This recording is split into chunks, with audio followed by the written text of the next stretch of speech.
गणेशाचे करता स्मरण, विघ्न पळून जाय तेथून. ऐशे हे अण्णांचे लक्षण, धनंजय नमितो सदा त्यांना. अण्णांवर बोलताना एक व्यक्ती म्हणून, एक नातं म्हणून आणि एक समाजातला प्रथम पुरुष म्हणून अण्णा परिपूर्ण आहेत. अण्णांकडे बघितलं की क्रोध, लोभ, मोह, माया, मत्सर हे सगळे षड्रिपू समोर येतात. पण हे षड्रिपू जसे येतात त्याच्यावर नियंत्रण करण्याचं कामसुद्धा मनुष्य करतो. हे नियंत्रण करणारे आमचे अण्णा.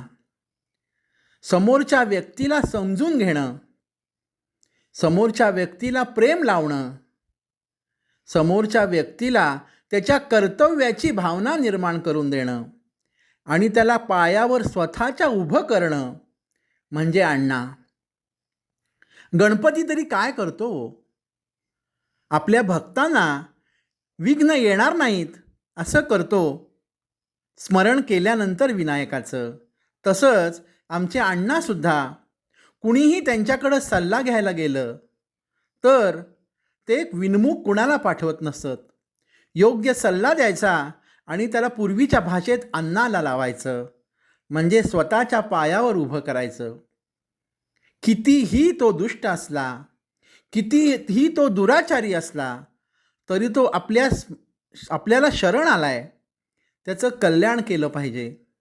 तो नात्यातलाच असला पाहिजे असं नाही, पण त्याचं कल्याण करणं हे मनुष्य जीवाचं सार्थक आहे. कारण या भूतलावर जन्माला आल्यानंतर देवदेव करण्यापेक्षा समोरच्याला साक्षर बनवणं, कर्तृत्ववान बनवणं म्हणजेच आपलं कर्तव्य कर्म आहे, हे अण्णा सदैव जगत गेले.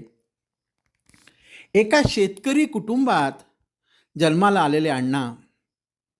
जन्मापासून म्हैस, गोठा, बैल, नांगर इत्यादी उपकरणं चालवण्यात मशहूर असलेले आमचे अण्णा.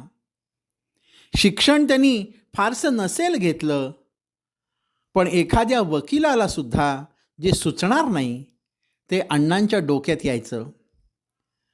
ते आपल्या अनुभवातून सगळ्यांना सल्ले द्यायचे.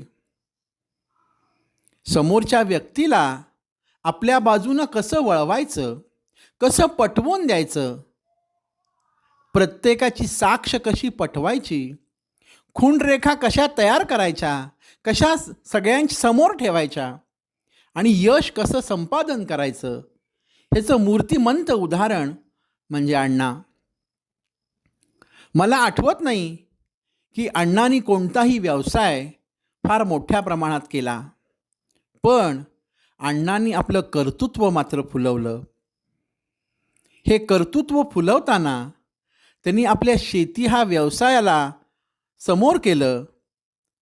त्यानंतर मुलांच्या शिक्षणासाठी शहरात येणं भाग आहे म्हणून त्या जमिनीकडेही दुर्लक्ष केलं. ती जमीन विकून टाकली.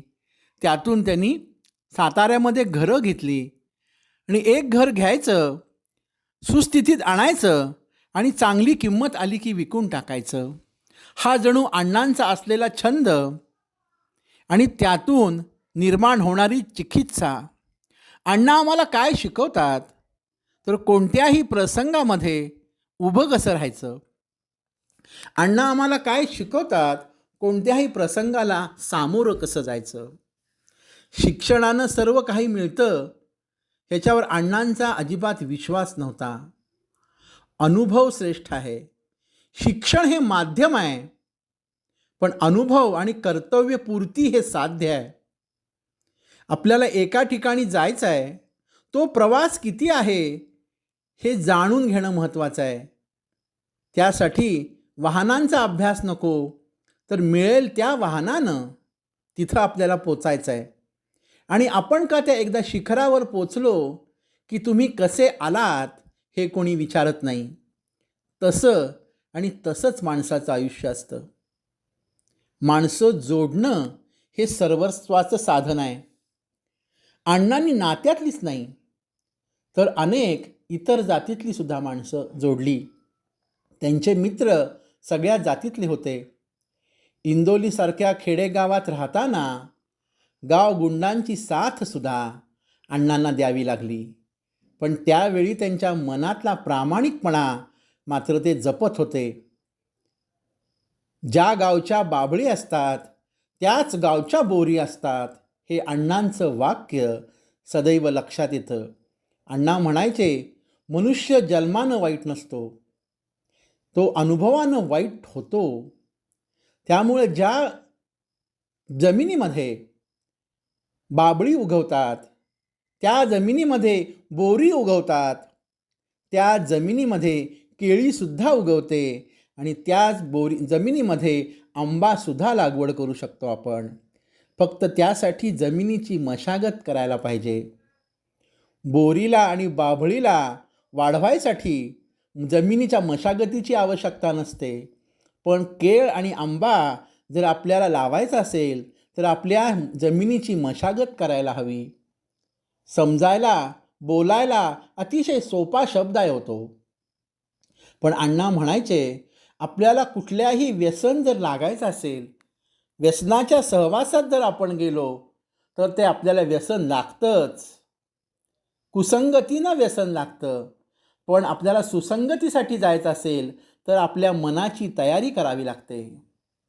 मनाची तयारी म्हणजे मशागत. आणि सुसंगतीला जाताना ध्येय गाठणं म्हणजे शिक्षण घेणं, अनुभव घेणं. आणि त्यासाठी मनाची तयारी लागते, निश्चय लागतो. आणि हा निश्चय करणं म्हणजे मनाची मशागत करणं आहे. त्याच वेळी केळीसारखी आणि आंब्यासारखी फळं म्हणजे अत्युच्च शिखरं आपण गाठू शकतो. आपण एखाद्याला नावं ठेवताना कसं नावं ठेवतोय हे सुद्धा अण्णा बघायचे. एखाद्याची जर पार्श्वभूमी आयुष्याची जर वाईट असेल तर तो मुलगा चांगला होणार नाही. पण त्याच्यावर जर चांगले संस्कार केले तर तोही उद्या आंबा होऊ शकतो, म्हणजे सुसंस्कृत होऊ शकतो. ही शेतकऱ्यांची भाषा समजावून सांगणारे आमचे अण्णा. म्हशीच्या गोठ्यात राहताना मुताच्या वासाची कधीही अवहेलना करायची नसते.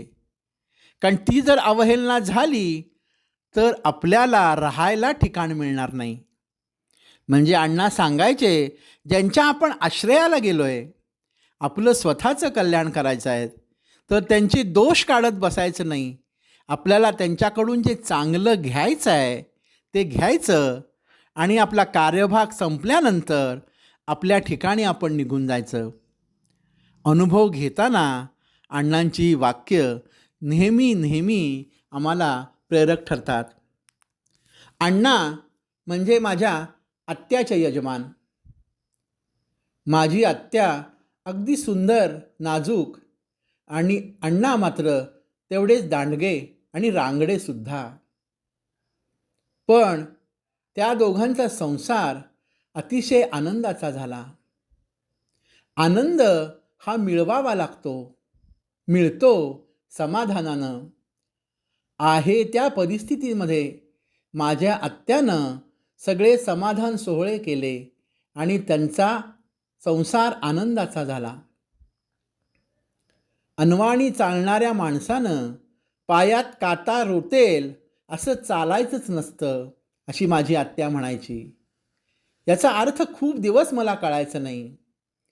पण जर अनवाणी म्हणजे न्यायाच्या बाजूनं आपल्याला जायचं आहे तर अन्यायाच्या मार्गानं आपण जायचं नाही. आपल्याला वेळ लागेल चालायला, पण आपण आपलं पाऊल उचलताना आणि ठेवताना अशा ठिकाणी ठेवायचं की जिथं आपल्या पावलाला त्रास होणार नाही. किती साधं वाक्य आहे, पण ह्या साध्या वाक्यातून मिळणारा बोध आता आम्हाला 50शी नंतर कळतोय. खरंच अण्णा, त्यांच्याबद्दल बोलताना पूर्ण दिवस जाईल, पण अण्णांवर बोलणं संपणार नाही. त्यांचे भाचे आणि भाच्या सुद्धा अण्णांचंच स्वरूप होत्या. अण्णांचं स्वरूप म्हणजे येणाऱ्या संकटांना सामोरं जाताना हसत मुखानं जायचं, दुर्मुखलं व्हायचं नाही आणि स्वतः अपमानित व्हायचं नाही. अपमान झाला तरी तो दाखवून द्यायचा नाही आणि आनंद झाला तर तो जल्लोषात साजरा करायचा. अपमान दाखवून न देणं ही कला आहे. आनंद तर सगळेच साजरे करतात. कारण अण्णा म्हणायचे, अंधाराला दाखवावं लागत नाही, उजेडाला मात्र सांगावं लागतं. किती क्षुल्लक शब्द वाटतात आपल्याला ते. अंधाराला दाखवावं लागत नाही म्हणजे तुम्ही अंधारात आहात हे लोकांना कळतं. लोकांना कळतं म्हणजे तुमच्यावर लोक तेव्हा अन्यायच करत असतात. अंधारात राहणाऱ्यांवर अन्याय होतो. म्हणून तुम्ही ज्ञानाकडे गेलं पाहिजे, अनुभवानं सिद्ध झालं पाहिजे. आणि अनुभवानं सिद्ध होताना कर्तृत्व सिद्ध करता आलं पाहिजे, कर्तव्य कर्म करता आलं पाहिजे. तुम्ही काय करता ह्यापेक्षा काय मिळवता हे महत्त्वाचं आहे. अन्नाला लावणं म्हणजे काय ह्याचा अर्थ यातून आम्हाला कळतो. आपल्या गरजा सीमित ठेवायच्या. उद्यासाठी आवश्यक असणारी सामुग्री आपल्याकडं तयार पाहिजे. आणि वैभव हे दाखवण्यासाठी नसतं तर ते उपभोग घेण्यासाठी असतं. मी लहानपणापासून अण्णांच्या घरात पंखा बघितला आहे, अण्णांच्या घरात डायनिंग टेबल बघितलं आहे, अण्णांच्या घरात मी दिवाण बघितले आहेत. पण ते दिवाण, तो पंखा, ते डायनिंग टेबल अण्णांनी स्वतः वापरलं. ज्या काळी खाली बसून स्वयंपाक करायची पद्धत होती त्यावेळी अण्णांनी आपल्या घरी ओटा बांधून घेतला होता. आधुनिकतेचं त्यांनी प्रत्येक गोष्टीत अनुकरण केलं. पण आधुनिकता जी असते ती आपल्यामध्ये सौजन्य निर्माण करणारी असते असं ते म्हणायचे. कारण समोरच्या व्यक्तीला वाकून वाढायला लागू नये म्हणून मी घरात टेबल आणलंय. माझ्या बायकोला बसता उठताना त्रास होऊ नये म्हणून मी तिच्यासाठी ओटा बांधलाय. आणि येणाऱ्या लोकांना उन्हातून पटकन गार वारा लागला की ते प्रसन्न होतील म्हणून मी घरात पंखा घेतलाय. तो शोसाठी नाही आहे तर आदर सत्कारासाठी आहे. आणि आदर सत्कार ते करत गेले. नात्याचे बंध बांधले. बहिणींसाठी आपुलकीचं स्थान, भाच्यांसाठी आदर्श, मुलांच्यासाठी तितकंच कौतुक आणि आमच्यासारख्या भाच्यांच्यासाठी तर श्रद्धास्थान. माझ्या आईला ते त्यांची 5वी मुलगी मानायचे. आपल्या 4 मुली असताना सुद्धा समोरचीला मुलगी मानणं त्यासाठी मोठं मन लागतं. कुठल्याही अंधश्रद्धा किंवा वाईट परंपरा, रूढी यांच्या विरुद्ध उभा राहणारे अण्णा होते. कुठल्याही माणूस जन्माला येतो आणि मरतो, पण त्याच्याबरोबर असणारं कुटुंब भरडलं जातं तर त्या कुटुंबाला भरडून द्यायचं नाही. शक्य असेल तर त्याला उभं करायचं, उभारी द्यायची, तर तो आपलं उद्याचं श्रद्धास्थान होऊ शकतं, आपला आधार होऊ शकतो. आणि तो आधार इतरांसाठी असतो, स्वतःसाठी नसतो. हे अण्णांचं वाक्य लक्षात राहतं. सुसंगती सदा घडो, सुजन वाक्य कानी पडो. आणि कष्ट जीवनी सदा घडो, समृद्धीचा मार्ग मिळो. हे अण्णांचं वाक्य सदैव माझ्या हृदयावर कोरलं गेलंय. ह्या अण्णांना शतशः नमन.